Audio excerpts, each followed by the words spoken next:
guys, welcome back to my YouTube channel.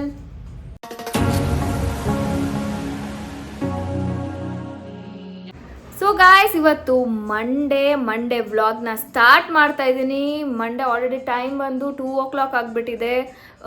ಬೆಳಗ್ಗೆಯಿಂದ full work ಮಾಡ್ತಾ ಇದ್ದೀವಿ ಬಿಕಾಸ್ ನಮ್ಮಮ್ಮ ಊರಿಗೆ ಹೋಗಿದ್ದಾರೆ. ಸೊ ಅದಕ್ಕೇ ನಮ್ಮದೇ ವರ್ಕ್, ನಂದು ನನ್ನ ತಮ್ಮನೇ ಮಾಡ್ತಾಯಿದ್ದೀವಿ. ಬೆಳಗ್ಗೆಯಿಂದ ನಾನೇನು ಅಷ್ಟು ಮಾಡಿಲ್ಲ ಬಿಕಾಸ್ ಕೆಲಸ ಇತ್ತು, ಆಫೀಸ್ ವರ್ಕು. ಮಂಡೇ ಅಲ್ವಾ, ಮಂಡೇ ಅಂದರೆ ಸಿಕ್ಕಾಪಟ್ಟೆ ಆಫೀಸ್ ವರ್ಕ್ ಇರುತ್ತೆ. ಸೊ ಅದನ್ನು ಮಾಡ್ತಾಯಿದ್ದೆ, ಅದಕ್ಕೆ ಬೆಳಗ್ಗೆಯಿಂದ ವ್ಲಾಗ್ ಸ್ಟಾರ್ಟ್ ಮಾಡೋಕ್ಕಾಗಿರಲಿಲ್ಲ. ಸೊ ಅದಕ್ಕೆ ಇವಾಗ ಸ್ಟಾರ್ಟ್ ಮಾಡ್ತಾ ಇದ್ದೀನಿ ವ್ಲಾಗ್ನ.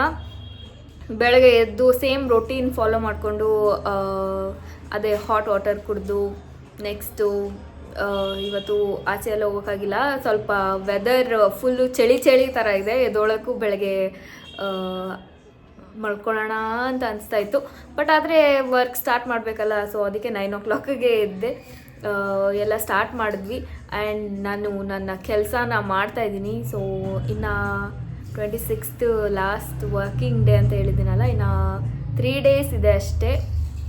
ಆ್ಯಕ್ಚುಲಿ 26th ಲೀವ್ ಕೇಳಿದೆ, ಬಟ್ ಆದರೆ ಲೀವ್ ಅಪ್ರೂವಲ್ ಮಾಡಲಿಲ್ಲ. ಸೊ 26th ಸ್ವಲ್ಪ ಆಚೆ ಹೋಗಬೇಕಿತ್ತು. ಏನಾಗುತ್ತೆ ಗೊತ್ತಿಲ್ಲ, ಆವತ್ತು ಹೋಗ್ತೀನೋ ಇಲ್ವೋ ಅಂತ, ಬಿಕಾಸ್ ಲೀವ್ ಸಿಕ್ಕಿಲ್ಲ. ಇವಾಗ ಮಧ್ಯಾಹ್ನ ಆಗಿರೋದ್ರಿಂದ ಅಡುಗೆ ಮಾಡಬೇಕು. ಇನ್ನು ಏನೂ ಅಷ್ಟು ಮಾಡಿಲ್ಲ. ಸೊ ಅಡುಗೆಗೆ ನನ್ನ ತಮ್ಮ ಸ್ವಲ್ಪ ಬೇಳೆ ಮತ್ತು ಟೊಮ್ಯಾಟೋನ ವಿಷಿಲ್ ಕೂಗಿಸ್ಕೊಂಡಿದ್ದಾನೆ, 2 ವಿಷಿಲು.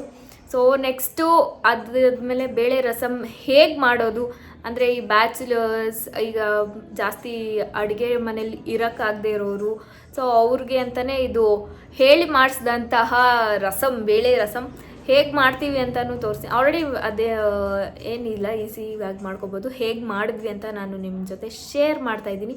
ಬನ್ನಿ ಗಾಯ್ಸ್. ಒಂದು ಕುಕ್ಕರಲ್ಲಿ ಬೇಳೆ, ಟೊಮ್ಯಾಟೊ, ಸ್ವಲ್ಪ ಕರಿಬೇವು, 1 ಸ್ಪೂನ್ ಎಣ್ಣೆ, ಸ್ವಲ್ಪ ಅರಿಶಿನ ಹಾಕಿ ನೀರನ್ನ ಮುಳುಗೋ ಅಷ್ಟು ಹಾಕಿ ಚೆನ್ನಾಗಿ ಕೂಗಿಸ್ಕೋಬೇಕು. ಯಾಕಂದರೆ ಅದೆಲ್ಲ ಸ್ಮ್ಯಾಶ್ ಆಗಬೇಕಲ್ಲ, ಅದನ್ನೆಲ್ಲ ಸ್ಮ್ಯಾಶ್ ಮಾಡ್ತೀವಿ. ಅದಕ್ಕೇ ಚೆನ್ನಾಗಿ ಕೂಗಿಸ್ಕೊಬೇಕು. 3 ವಿಷಿಲ್ ಕೂಗಿಸ್ಕೊಂಡ್ರೆ ಎಣ್ಣೆ ಹಾಕೋದು ಅದಕ್ಕೇ, ಬೇಳೆ ಚೆನ್ನಾಗಿ ಬೇಯಲಿ ಅಂತ. ಇದಿಷ್ಟು ಬೇಯಿ ಸ್ಮ್ಯಾಶ್ ಮಾಡಿ ಸೈಡಲ್ಲಿ ಇಟ್ಕೊಂಡು ಜೀರಿಗೆ ಮತ್ತು ಮೆಣಸನ್ನ ಹುರ್ಕೊಂಡು ಅದನ್ನು ಈ ಥರ ಪೌಡರ್ ಮಾಡ್ಕೊಬೇಕು. ಒಂದು ಕಡೆ ಎಣ್ಣೆ ಇಟ್ಟು ಅದಕ್ಕೆ ಹಿಂಗೆ ಹಾಕಿ, ಸಾಸಿವೆ ಹಾಕಿ, ಕರಿಬೇವು ಮತ್ತು ಬೆಳ್ಳುಳ್ಳಿನ ಹಾಕಿ, ಈ ಕಡೆ ಇವಾಗ ಪೌಡರ್ ಮಾಡ್ಕೊಂಡಿರೋ ಜೀರಿಗೆ ಮೆಣಸನ್ನ ಹಾಕಿ, ಈ ಕಡೆ ಹುಣಸೆಹಣ್ಣ ನೀರಲ್ಲಿ ಹಾಕಿ ಕಿವುಚಿ ಅದನ್ನು ಹುಣಸೆಹಣ್ಣು ರಸನ ಹಾಕಿ, ವಾಟರ್ ಹಾಕಿ, ಸಾಲ್ಟ್ ಹಾಕಿ ಚೆನ್ನಾಗಿ ಕುದಿಯೋಕ್ಕೆ ಬಂದರೆ ಸಾಂಬಾರು ರೆಡಿ ಆಗುತ್ತೆ. ಅದು ಚೆನ್ನಾಗಿ ಕುದಿಬೇಕು, ಯಾಕಂದರೆ ಹಾಕಿರೋದೆಲ್ಲ ಬೇಯಬೇಕಲ್ಲ. ಸ್ವಲ್ಪ ರಸಮ್ ಪೌಡರ್ ಕೂಡ ಇನ್ಕ್ಲೂಡ್ ಮಾಡ್ಕೋಬೋದು. ಇದಿಷ್ಟು ಹಾಕಿ ಚೆನ್ನಾಗಿ ಬೇಯಿಸ್ಕೊಂಡ್ರೆ ಥರ ಸಾಂಬಾರು ಕನ್ಸಿಸ್ಟೆನ್ಸಿ ಬಂದರೆ ಮುಗೀತು. ಇದಷ್ಟೇ ಈಸಿ ರಸಮ್. ಯಾರು ಬೇಕಾದರೂ ಮನೇಲಿ ಮಾಡಿಕೊಂಡು ತಿನ್ಬೋದು, ಚೆನ್ನಾಗಿರುತ್ತೆ. ಇವತ್ತು ಮಂಡೇ ಆಗಿರೋದ್ರಿಂದ ಹೆಡ್ ಬಾತ್ ಮಾಡಬೇಕು. ಸೊ ಅದಕ್ಕೆ ಇವಾಗ ಹೇರ್ಗೆ ಆಯಿಲ್ ಅಪ್ಲೈ ಮಾಡ್ತಾಯಿದ್ದೀನಿ. ನಾನು ಯೂಸ್ ಮಾಡೋ ಆಯಿಲ್ ಬಂದ್ಬಿಟ್ಟು ಪಿಲ್ಗ್ರಿಮ್ ಅವ್ರದ್ದು ಇದೇ ಪಿಲ್ಗ್ರಿಮ್ ಅವ್ರದ್ದು ಆಯಿಲ್ ಯೂಸ್ ಮಾಡ್ತೀನಿ.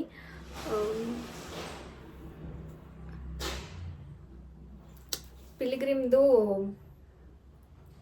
ಹೇರ್ ಗ್ರೋತ್ ಆಯಿಲ್ ಯೂಸ್ ಮಾಡ್ತೀನಿ. ಇದು ರೋಸ್ಮೆರಿನೂ ಇನ್ಕ್ಲೂಡ್ ಆಗಿರುತ್ತೆ. ಸೊ ಹೇರ್ ಗ್ರೋತ್ಗೆ ಸಿಕ್ಕಾಪಟ್ಟೆ ರೋಸ್ಮೆರಿ ಒಳ್ಳೆಯದು ಅಂತ ಅಂದ್ಬಿಟ್ಟು ಈ ಆಯಿಲ್ನ ನಾನು ಆಲ್ಮೋಸ್ಟ್ 1 year ಅಪ್ಲೈ ಮಾಡ್ತಾಯಿದ್ದೀನಿ. ನನ್ನ ಹೇರ್ ಗ್ರೋತ್ ಕಾಣಿಸ್ತಾ ಇದೆ. ಸೊ ಚೆನ್ನಾಗಿದೆ, ಯೂಸ್ ಮಾಡ್ಬೋದು. ಆ್ಯಂಟಿ ಏರ್ ಫಾಲ್ ಕೂಡ ಇದರಲ್ಲಿ ಬರೆದಿದ್ದಾರೆ, ಅಂದರೆ ಆ್ಯಂಟಿ ಏರ್ ಫಾಲ್ ರೇಂಜ್ ಅಂತ ಇದೆ. ಸೊ ಒಳ್ಳೆ ಪ್ರಾಡಕ್ಟ್, ನೀವು ಯೂಸ್ ಮಾಡಿ, ಹೇರ್ ಗ್ರೋತ್ ಆಗುತ್ತೆ. ನಾನಿವಾಗ ಏರ್ ಆಯಿಲ್ ಮಾಡ್ತೀನಿ. ಏರ್ ಆಯಿಲ್ ಮಾಡಿ 2 hours ಆದಮೇಲೆ ಹೆಡ್ ಬಾತ್ ಮಾಡ್ತೀನಿ. ನಾನು ಓವರ್ನೈಟ್ ಎಲ್ಲ ಸೋಕ್ ಮಾಡೋಕ್ಕೆ ಬಿಡಲ್ಲ. ಜಸ್ಟ್ 2 hours ಆದಮೇಲೆ ಹೆಡ್ ಬಾತ್ ಮಾಡಿಬಿಡ್ತೀನಿ ಅಷ್ಟೇ.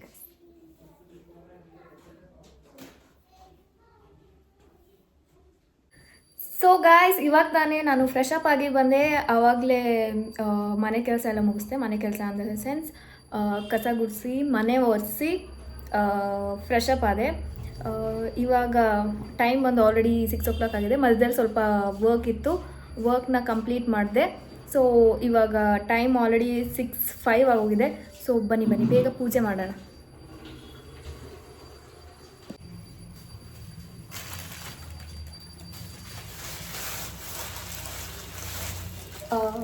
ಇದು ಅಯ್ಯಪ್ಪ ಸ್ವಾಮಿದು ಪ್ರಸಾದ.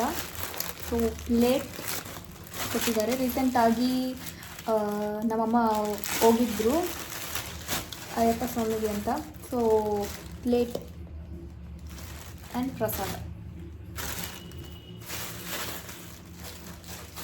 ನನ್ನ ಕಸಿನ್ ಹೋಗಿದ್ದಿದ್ದು, ನಮ್ಮ ಅಕ್ಕನ ಮಗ ಅಂದರೆ ದೊಡ್ಡಪ್ಪ ಅವರ ಮಗಳ ಮಗ ಹೋಗಿದ್ದಿದ್ದು. ಸೊ ಅಷ್ಟೇ ಗಾಯ್ಸ್.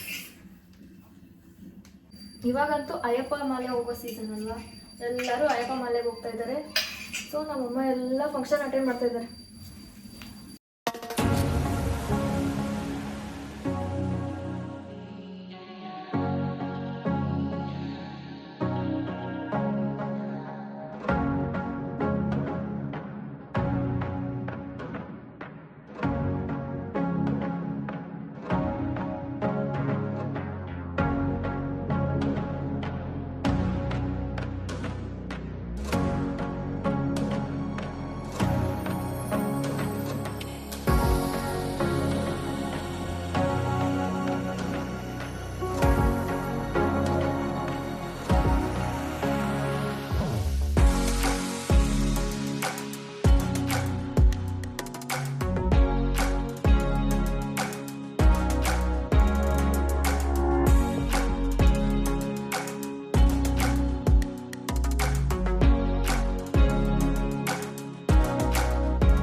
ಪೂಜೆ ಎಲ್ಲ ಮಾಡಾಯಿತು. ಪೂಜೆ ಮಾಡಾದಮೇಲೆ ಹಾಲು ಕಾಯಕ್ಕೆ ಇಡ್ತಾಯಿದ್ದೀನಿ. ಕಾಫಿ ಅಥವಾ ಹಾಲು ಬೂಸ್ಟ್ ಕುಡಿಯೋಣ ಅಂತ. ಸೊ ಅದಕ್ಕೆ ಹಾಲನ್ನ ಕಾಯಕ್ಕಿಟ್ಟು, ಸಂಜೆ ಅಲ್ವಾ, ಸೊ ಅದಕ್ಕೆ ಕಾಫಿ ಮಾಡ್ಕೊಂಡು ಕುಡಿತಾಯಿದ್ದೀನಿ.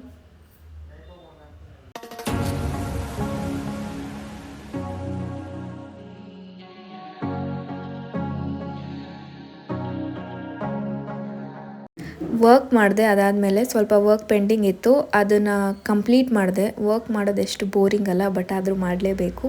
Because end of the day work ಮುಗಿಬೇಕಲ್ಲ. ಸೊ ವರ್ಕ್ ಮುಗಿಸ್ಬಿಟ್ಟು ಬಿಗ್ ಬಾಸ್ ನೋಡ್ತಾ ನನ್ನ ಡೇನ ಎಂಡ್ ಮಾಡಿದೆ ಊಟ ಮಾಡಿ. ಸೊ ಇದಾಗಿತ್ತು ಇವತ್ತಿನ ವ್ಲಾಗ್. ಈ ವ್ಲಾಗ್ ಇಷ್ಟ ಆಗಿದ್ರೆ ಲೈಕ್ ಮಾಡಿ, ಶೇರ್ ಮಾಡಿ, ಕಮೆಂಟ್ ಮಾಡಿ, ಹಾಗೆ ನನ್ನ ಚಾನೆಲ್ಗೆ ಸಬ್ಸ್ಕ್ರೈಬ್ ಆಗೋದನ್ನು ಮರಿಬೇಡಿ. Thanks for watching this video. ಸಿಗೋಣ ನೆಕ್ಸ್ಟ್ ವಿಡಿಯೋದಲ್ಲಿ. ಅಂಟಿಲ್ ದೆನ್ ಟೇಕ್ ಕೇರ್, ಬಾಯ್.